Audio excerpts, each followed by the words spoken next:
Hello dear students, आप सभी का स्वागत है एक बार फिर से हमारे यूट्यूब चैनल पर।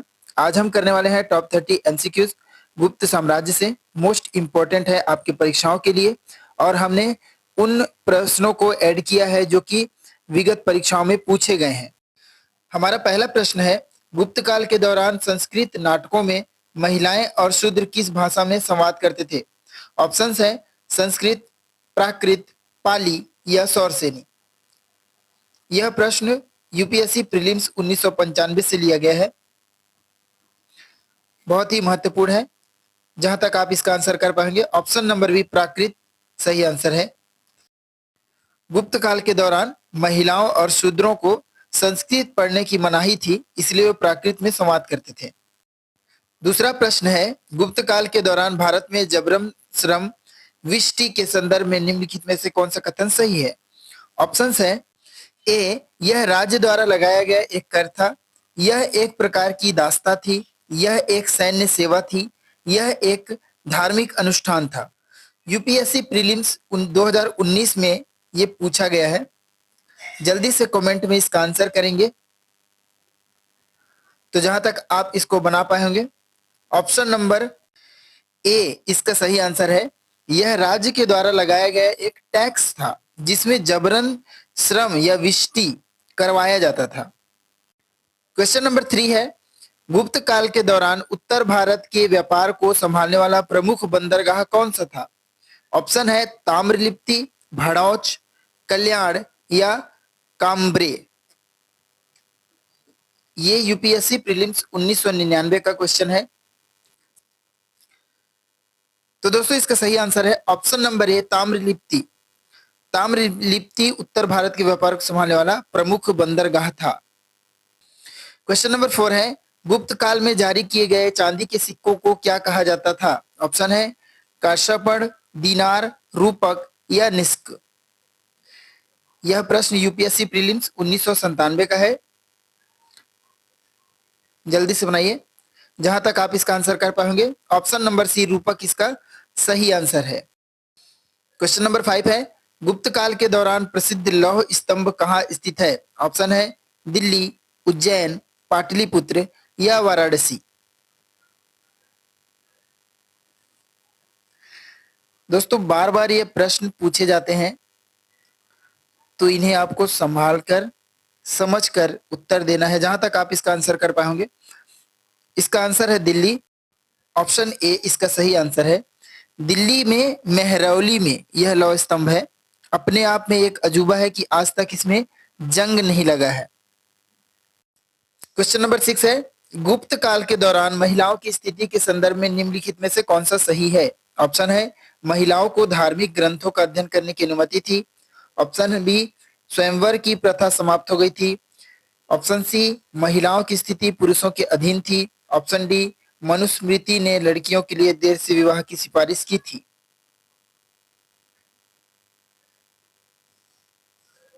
जहां तक आप इसका आंसर कर पाएंगे, ऑप्शन नंबर सी महिलाओं की स्थिति पुरुषों के अधीन थी, यह इसका सही आंसर है गुप्त काल के दौरान।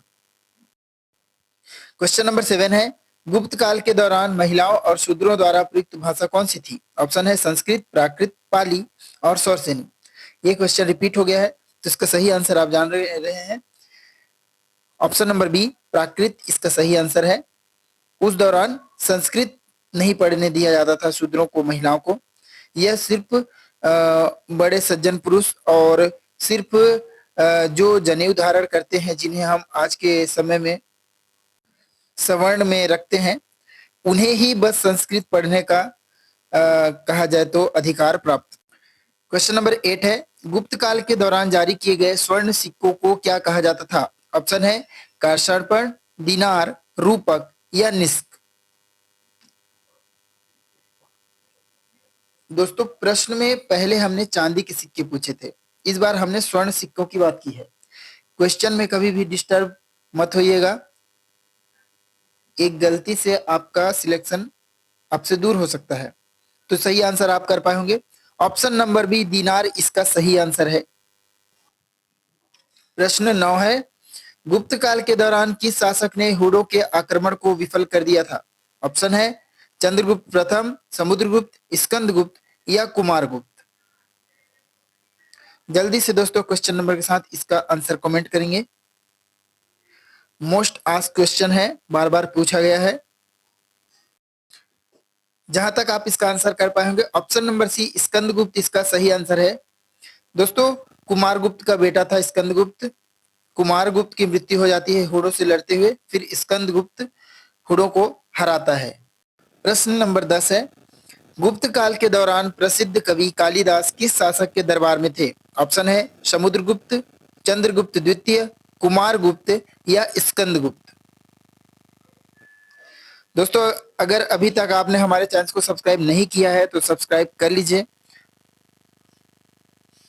जहां तक आप इसका आंसर कर पाए होंगे, ऑप्शन बी चंद्रगुप्त द्वितीय इसका सही आंसर है। इन्हें ही विक्रमादित्य भी कहा जाता है। दोस्तों आपने देखा होगा एक शो आता था विक्रम और बेताल, उसमें इन्हीं चंद्रगुप्त द्वितीय के बारे में ही कहानी है। प्रश्न 11 है, चंद्रगुप्त द्वितीय ने किस विदेशी आक्रमणकारी को पराजित किया था? ऑप्शन है शक, हुड़, कुषाण या यूनानी। जहां तक दोस्तों आप इसका आंसर आसानी से कर पाएंगे, ऑप्शन नंबर बी हुड़ इसका सही आंसर है। हुड़ एक बर्बर जाति थे, आपने देखा होगा जो बाहुबली में कालके की सेना होती है, बस उसी को ही हुड़ समझ लीजिए। इन हुड़ों को हमारे गुप्त वंश के शासकों ने भारत में हरा दिया था, जबकि यही हुड़ जब उधर वेस्ट की तरफ जाते हैं और यूरोप की तरफ बढ़ते हैं तो ये पूरा रोमन साम्राज्य को उखाड़ फेंकते हैं। पर्सिया, वाइकिंग्स सबको हरा देते हैं, बहुत ही शक्तिशाली थे ये। प्रश्न 12 है, प्रयाग प्रशस्ति में समुद्रगुप्त की विजय गाथा का वर्णन किसने किया है? ऑप्शन है बाणभट्ट, दंडी, हरिसेन या कालिदास। जहां तक आप इसका आंसर कर पाए होंगे, ऑप्शन नंबर सी हरिसेन इसका सही आंसर है। हरिसेन ने ही प्रयाग प्रशस्ति या इलाहाबाद अभिलेख लिखा था, जिसमें समुद्रगुप्त के बारे में बताया है कि उसने कितने राज्यों को जीता। देखिए मैं बता दे रहा हूं आपको, 9 राज्य उत्तर भारत में जीता और 12 राज्य इसने दक्षिण भारत में जीता, कुल 21 राज्यों को जीता था। मोस्ट इंपॉर्टेंट ये है कि वो 9 उत्तर भारतीय चक्रवर्ती सम्राट थे जिनको समुद्रगुप्त हराता है, इसलिए इन्हें भारत का नेपोलियन भी कहा। क्वेश्चन नंबर 13 है, चक्रवर्ती सम्राट की उपाधि किस गुप्त सम्राट को दी गई थी? ऑप्शन है समुद्रगुप्त, चंद्रगुप्त प्रथम, स्कंदगुप्त या विक्रमादित्य। जल्दी से इसका आंसर कमेंट करेंगे दोस्तों। जहां तक आप इसका आंसर कर पाए होंगे, ऑप्शन नंबर ए समुद्रगुप्त इसका सही आंसर है। समुद्रगुप्त को चक्रवर्ती सम्राट की उपाधि दी गई थी। इन्होंने पूरे भारत के 9 चक्रवर्ती सम्राटों को हराया था, उसके बाद ये एकमात्र चक्रवर्ती सम्राट बच गए थे। क्वेश्चन नंबर 14 है, कालिदास की प्रसिद्ध रचना मेघदूतम किस युग में लिखी गई थी? ऑप्शन है मौर्य युग, गुप्त युग, शुंग युग या कुषाण युग। यह प्रश्न तो छत्तीसगढ़ से भी संबंधित है, क्योंकि कालिदास यहाँ ठहर चुके हैं। तो जहां तक आप इसका आंसर कर पाएंगे, ऑप्शन नंबर बी गुप्त युग इसका सही आंसर है। कालिदास को भारत का शेक्सपियर कहा जाता है, जबकि शेक्सपियर को कहा जाना चाहिए कालिदास, क्योंकि कालिदास तो पहले आया ना भाई। क्वेश्चन नंबर 15 है, आर्यभट्ट ने किस ग्रंथ की रचना की थी? ऑप्शन है सिद्धांत शिरोमणि, पंचतंत्र, आर्यभट्टीय या बृहत संहिता। देश का पहला उपग्रह का नाम आर्यभट्ट था दोस्तों, ये फैक्ट है। तो जहां तक आप इसका आंसर कर पाएंगे, option number C Aryabhatiya, Aryabhata की रचना थी जिसमें गणित और फिजिक्स से संबंधित बहुत सारी चीजें थी। प्रश्न 16 है, किस गुप्त शासक समय फाहियान भारत आया था? ऑप्शन है समुद्रगुप्त, चंद्रगुप्त द्वितीय, कुमारगुप्त या स्कंदगुप्त। तो दोस्तों फाहियान एक चीनी यात्री था, भारत में शिक्षा के लिए आया था। ये चीनी यात्री आते तो थे यहाँ शिक्षा ग्रहण करने के लिए, लेकिन यहाँ से वो बहुत सारी बौद्ध ग्रंथों को चोरी करके भाग जाते थे या फिर यहाँ से लेकर चले जाते थे। तो इसका सही आंसर है ऑप्शन नंबर बी, चंद्रगुप्त द्वितीय। क्वेश्चन नंबर 17 है, गुप्त काल में निम्नलिखित में से कौन सी प्रमुख सभा प्रचलित थी? ऑप्शन है संसद, धर्म सभा, ग्राम सभा या परिषद। बहुत ही इंपॉर्टेंट क्वेश्चन है। जहां तक आप इसका आंसर कर पाए होंगे, ऑप्शन नंबर डी परिषद इसका सही आंसर है। गुप्त काल में जो प्रमुख सभा थी उसे परिषद कहा जाता था। क्वेश्चन नंबर 18 है, किस गुप्त सम्राट ने पाटलिपुत्र को राजधानी बनाया? ऑप्शन है समुद्रगुप्त, चंद्रगुप्त प्रथम, विक्रमादित्य या स्कंदगुप्त।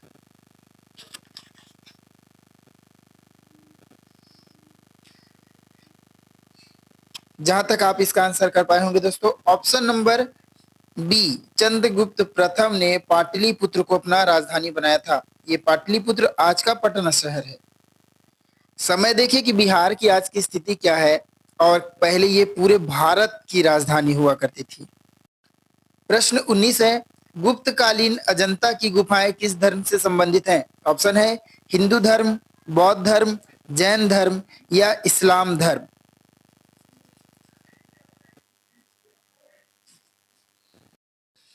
आप इसका सही आंसर कर पाए होंगे।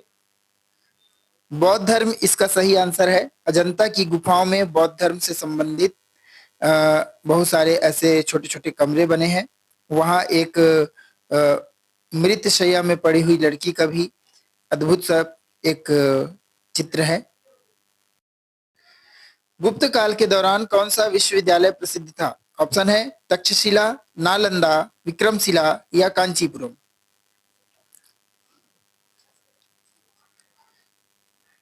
इंपॉर्टेंट क्वेश्चन है। जहां तक आप इसका सही आंसर कर पाएंगे, ऑप्शन नंबर बी नालंदा इसका सही आंसर है। दोस्तों ऑप्शन नंबर ए जो है तक्षशिला, ये मौर्य समय में बना था, और विक्रमशिला भी गुप्तोत्तर काल में बना था।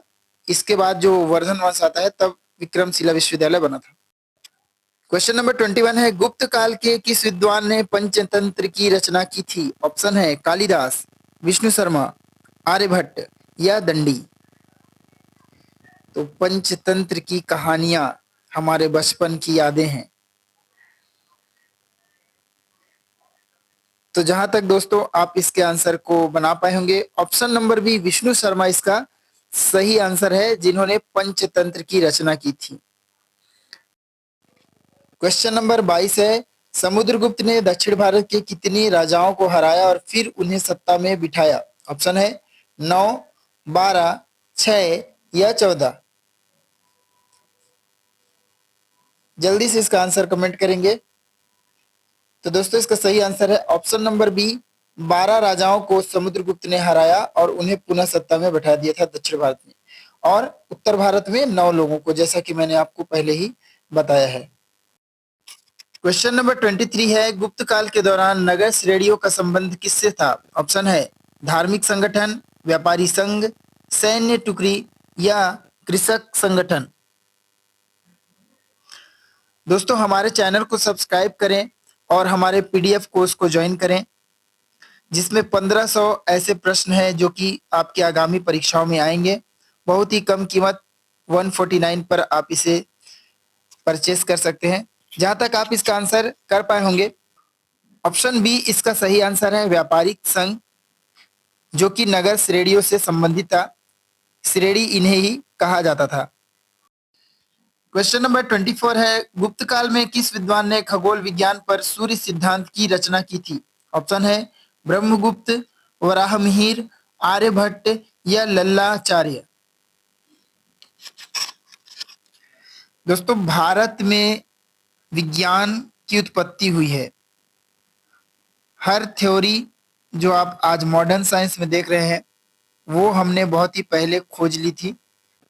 ऑप्शन बी इसका सही आंसर है, इसे वराहमिहिर ने लिखा था। क्वेश्चन नंबर 25 है, गुप्त शासन का पतन मुख्यतः किसके आक्रमण से हुआ? ऑप्शन है शक, हुड़, यूनानी या अरब।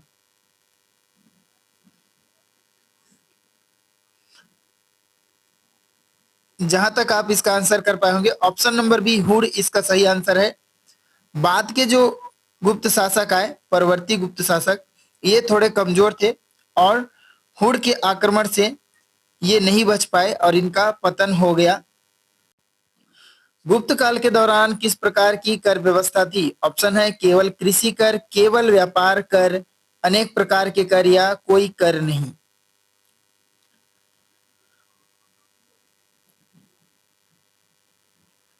तो दोस्तों इसका सही आंसर है ऑप्शन नंबर सी, अनेक प्रकार के कर लिए जाते थे। क्वेश्चन नंबर 27 है, गुप्त काल की प्रमुख वैज्ञानिक उपलब्धि क्या थी? ऑप्शन है बाइनरी कोड, शून्य या दशमलव प्रणाली, गुरुत्वाकर्षण सिद्धांत या विद्युत सिद्धांत।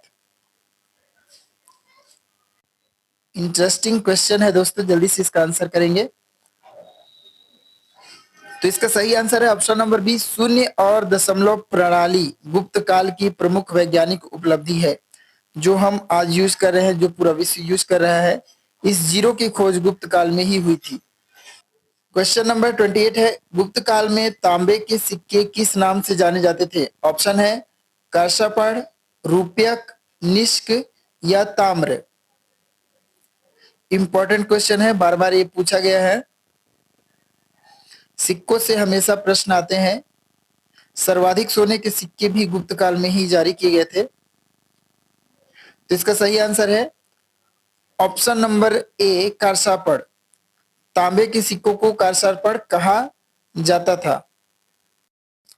सोने के सिक्के प्रोस्पेरिटी को बताते थे। गुप्त काल में सबसे ज्यादा सोने के सिक्के जारी हुए थे, मतलब गुप्त बहुत ही ज्यादा कहा जाए तो अमीर थे। इसी तरह से आप देखेंगे कि बाद में तुगलक वंश आता है, तो मोहम्मद बिन तुगलक तांबे के सिक्के जारी करता है, जो कि एक पंचमार्क थे। फिर घर घर ये तांबे के सिक्के बनाने लगते हैं, जिससे बहुत ही नुकसान होता है। वैसे बहुत ही इंटेलिजेंट व्यक्ति था तुगलक, पर बेचारा किस्मत का बहुत ही उसका खराब था किस्मत। क्वेश्चन नंबर 29 है, गुप्त काल में संगीत के क्षेत्र में प्रमुख ग्रंथ कौन सा लिखा गया था? ऑप्शन है नाट्य शास्त्र, संगीत रत्नाकर, राग दर्पण या गीत गोविंद।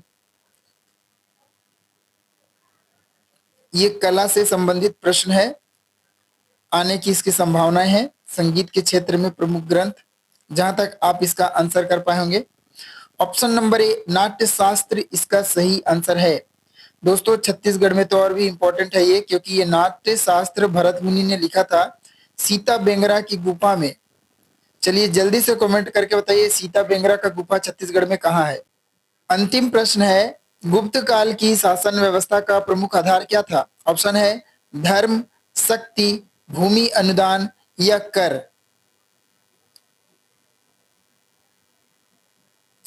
दोस्तों अगर आपने हमारे चैनल को सब्सक्राइब नहीं किया है तो सब्सक्राइब कर लीजिएगा।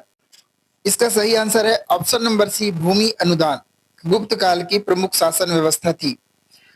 इसको इनके पतन का कारण भी मान सकते हैं, क्योंकि फिर धीरे धीरे सामंतवाद का उदय होता है। हुड़ आक्रमण करते हैं और ये सामंत जैसे ही देखते हैं कि सत्ता कमजोर पड़ी है, अपना अपना ये राज्य अलग कर लेते हैं और इस तरह से एक महान साम्राज्य का अंत हो जाता है।